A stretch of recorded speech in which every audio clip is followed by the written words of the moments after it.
Rand Paul is joining us now. He is trying, again, to make it harder for police to take your stuff. It's civil asset forfeiture. He's got a bill that he's reintroducing as, police reform hits. And this would be a really good reform. Rand Paul, welcome to the program. How are you? Hey, Glenn, it's a pretty radical notion. We have this idea, I don't know where we thought of it, that you should be innocent until proven guilty, that the government should not take your stuff unless they convict you of a crime. And but it's been going on a long time. This civil asset forfeiture, we have stories of like a young man leaving Boston, driving to California, and his dad gives him $1,000 to set up shop in California and try to find his way.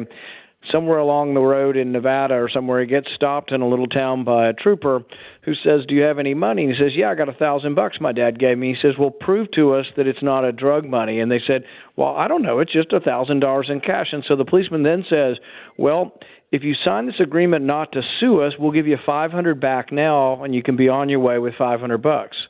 It's sort of highway robbery. It's amazing that this went on, and Institute for Justice and other good groups have looked into this, and it's, just amazing that we would allow people to take money from somebody without a conviction, without a charge, and then guess where the money goes? The money goes to buying cars and television sets for the police who took the money. They get to keep the money and spend it at the police house. That is actually highway robbery. There's no other way to describe this. This first came to me probably in the 80s or 90s, maybe. And I remember hearing a story of somebody who I think the IRS said, where's all this cash? We think that you're laundering money here or whatever.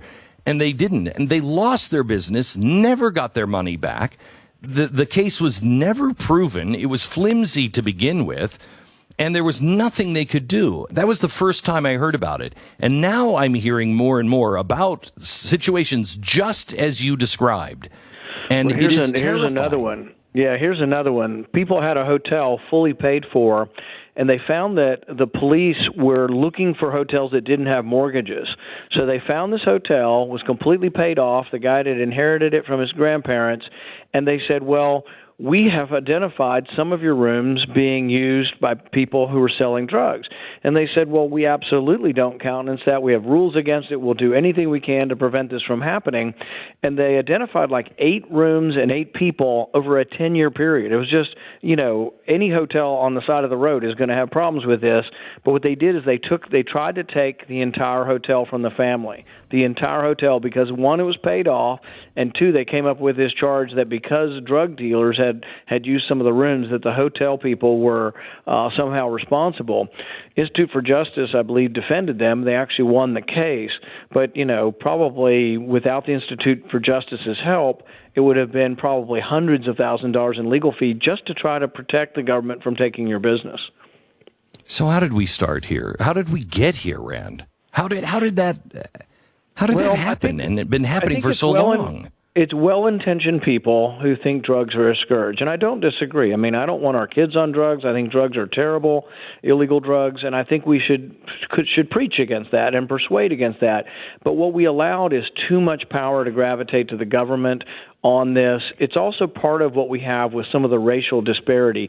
I don't think our country is consumed with racism. I don't think our country is consumed with prejudice. I think we actually have less of it than we have had for a long time. Many of us are in many ways so much better than it was 50 years ago or 40 years ago. But the laws have allowed a disparate amount of black individuals to be caught in the war on drugs, civil asset forfeiture, not really because of racism, but because there is more crime in poorer areas in our cities, and the police patrol there more often because they're trying to stop crime. And so what happens is the white kid in the basement in the suburbs never gets caught with drugs, even though he may have them, but the black or the poor kid gets caught more often. And so our jails are disproportionately full of young black men, and some of it is unfair because of the war on drugs. And that's why we need to approach this more as not of a racism issue, but more of an issue of how have we approached the war on drugs, and has it been unfair to some people? So, Rand, let me switch topics here with you for just a second and ask you, because I know the one thing that I can count on with Rand Paul and just a handful of you guys is that you won't violate the Constitution for security.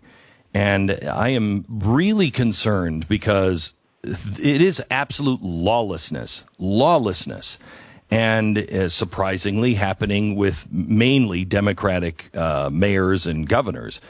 And they are, I mean, the job of the government is to protect its citizens from lawlessness.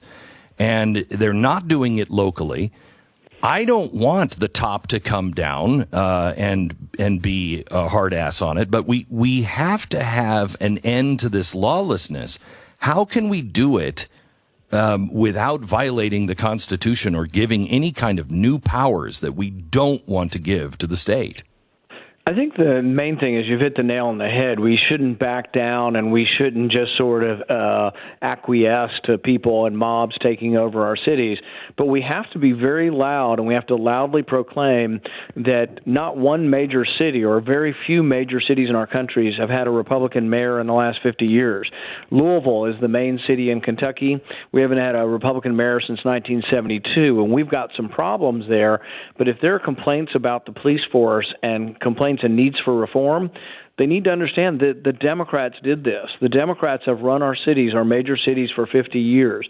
And the one thing I would point out, and I think it's too simplistic to make this all about racism, is that, you know, Chicago, a third of the police force is African American. Most of the police chiefs have been African American. Most of the mayors have been African American over the last 50 years. It isn't just about racism. It's about fixing problems, but they're all Democrats. So how people get away with blaming Republicans in Washington for this, these are mostly local problems. Even President Obama, when he wrote about this, said that ultimately local officials in Minneapolis are going to have to fix this. And in Minneapolis, there hadn't been a Republican mayor since 1972 also. So I don't know. Blame needs to attach where it attaches, but most law enforcement are local issues, and Democrats need to be self-examining and asking themselves, why have we been electing Democrats? Look, Eric Garner, I spoke out about Eric Garner being choked to death 6 years ago, and it was terrible. It was about the same as a George Floyd thing. And de Blasio never fired him. Finally, de Blasio runs for president in this sort of bizarre halfway run for president, and then he finally fired him. But it took him 5 years. The other thing we need to acknowledge is the unions get bad cops reinstated. Most cops are good people, 99% of it, and we cannot lose sight of that. But in Minneapolis, over like the last 8 years, there have been 6 really bad cops who were fired. One of them broke some guy's nose while the guy was in handcuffs. That kind of stuff can't be tolerated, and even the police will tell you that. But then he got reinstated by the union. And so the unions are responsible for covering this up, but not one Democrat will mention that. You hear them doing all their fake crocodile tears all over the Senate floor, but not one of them will admit to you that, yes, the union protects bad cops. Is there anything that the Republicans can do and should be doing? I mean, I feel like they're just, it's a waste. The Republicans are a waste right now.